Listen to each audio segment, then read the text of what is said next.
Well, we just have a couple of more just brief remarks that we're going to hear. First, we saw him on the video, but Bernard Jourdan is a friend from the Mississauga Senior Council, and he has a special quote that just fits so well with what I'm going to be sharing in our closing remarks. So, Bernard, come on up. Welcome, Bernard.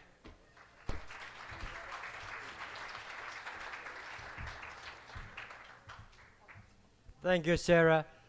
I was out north of Ontario one day and did a presentation. This is a card that I received from one of the members there.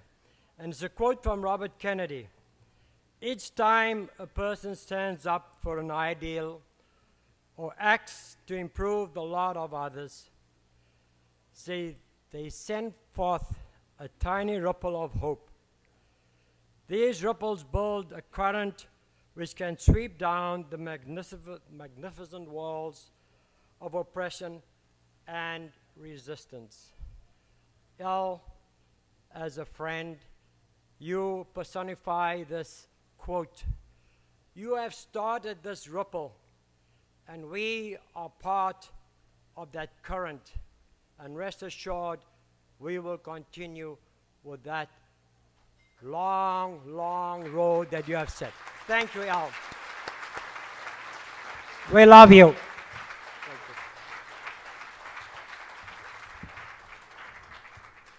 And finally, the lovely Denise Ridley. Would you come and share your final thoughts? Welcome. Isn't she a vision of loveliness?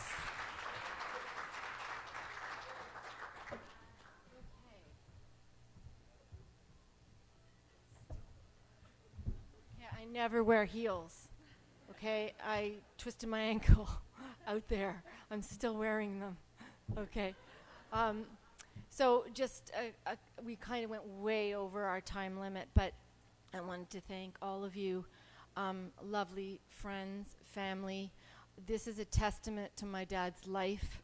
I'm going to be a senior one day soon. Technically, when I go to Rexall Pharmacy, I think it's 5 years. Freedom 55 too, I think. I get some money or something, right? Anyways, I'd love to carry on the work that you did, Dad. So seniors, call me in a few years, okay? I just want to thank you all on behalf of my dad and my mother and my brothers and my husband and sister-in-law and nephews and my sons, everybody, all our family, for coming. It means so much to my dad to see all the love in this room, and he's not going very far. So just remember that, and he's going to fight as long as he can fight, and we love him. So thank you all for coming, and Sarah's just going to say a few words, and then we're going to get the party started. Thank you.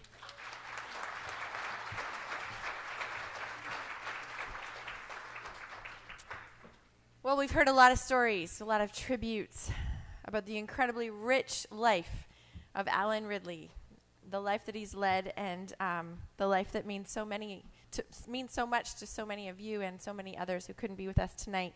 There are some incredible qualities that we've heard. I've been listening to some of the video tributes and the words shared, and the qualities of persevering, approachable, generous, genuine, faithful, caring. Hospitable is one that I added in there, and just having me in your home the last couple of times. A lover of people, somebody said, and so much more. And we all know that incorporating these qualities into our everyday lives is important, right? But let's face it, we often miss these truths in the busyness and craziness of our everyday lives. And it kind of just reminds me of a story that I would like to close us off with tonight. There once was a little 4-year-old boy whose parents thought we should probably get him into music lessons, because they noticed that their 4-year-old was taking rubber bands and stringing them around dresser doorknobs, plucking them, moving those drawers in and out, replicating classical tunes by ear. Yes, this child was 4, and he grew up to be Joshua Bell, who is now one of the greatest violinists ever in the world today. And the Washington Post had an idea. They thought, And Joshua Bell also owns a Stradivarius violin, which was made in the year 1730 and worth approximately $3.5 million. So the Washington Post had an idea. What if we took Joshua Bell, that Stradivarius violin, and the most beautiful music, unannounced, put him unannounced and unbilled in the Metro Washington subway station during rush hour? What do you think would happen? They asked leading musicians, what do you think would happen? And they all said, oh my goodness, Joshua Bell, he would for sure draw a huge crowd. If his case was open, the money would pour in. And so they tried it. They even videotaped it. And Joshua Bell, he did not cheap out on his performance at all. He played with incredible enthusiasm, arching on his tiptoes when he hit the high notes. The sound was nearly symphonic, carrying to all parts of the arcade.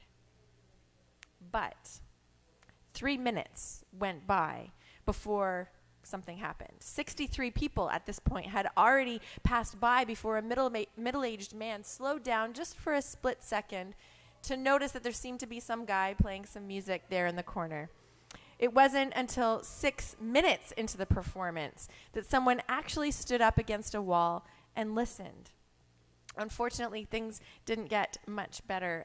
In the 3/4 of an hour that Joshua Bell played there in that subway station, 1,097 people had walked by. Guess how many stopped what they were doing just for 1 minute? At least 1 minute, to take in the performance. 7 of those 1,097 people stopped what they were doing. 27 of them gave money, most of them on the run, for a total of a whopping $32 and change. That leaves the 1,070 people who hurried by, oblivious, many only 3 feet away. Some of them were standing in line for lottery tickets, just a few feet away. They didn't even turn around. Few even turning to look. So this guy is one of the finest classical musicians in the world, playing some of the most beautiful, elegant music ever written on one of the most valuable violins ever made, but in a world where people would literally pay hundreds of dollars to see him, a once-in-a-lifetime opportunity, and they just walked by.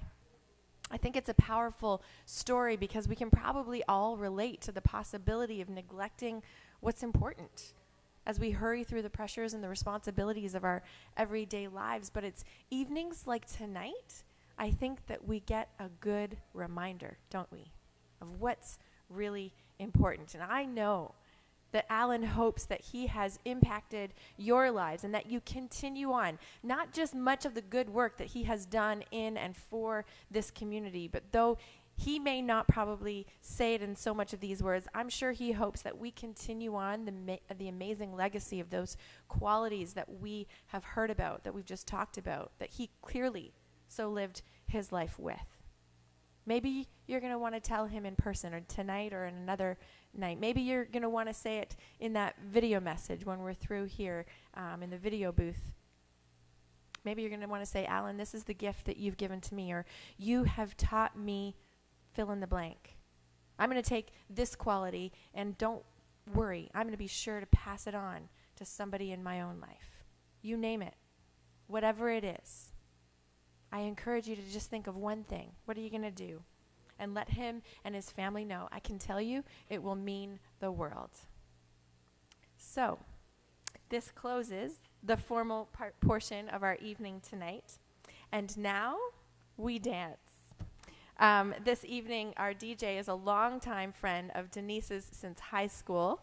Corey is also the one that I hear that blew Alan's car engine when a bunch of them were on their way to Myrtle Beach back in the day. So, Corey, if you're here, I'm going to turn it over to you, Corey. Give our DJ a hand. And everybody else, I would like to introduce to you Mr. Alan and Maury Ridley. They're going to come and start us off with a dance, which they hope that soon after Corey will let us know when we can join in.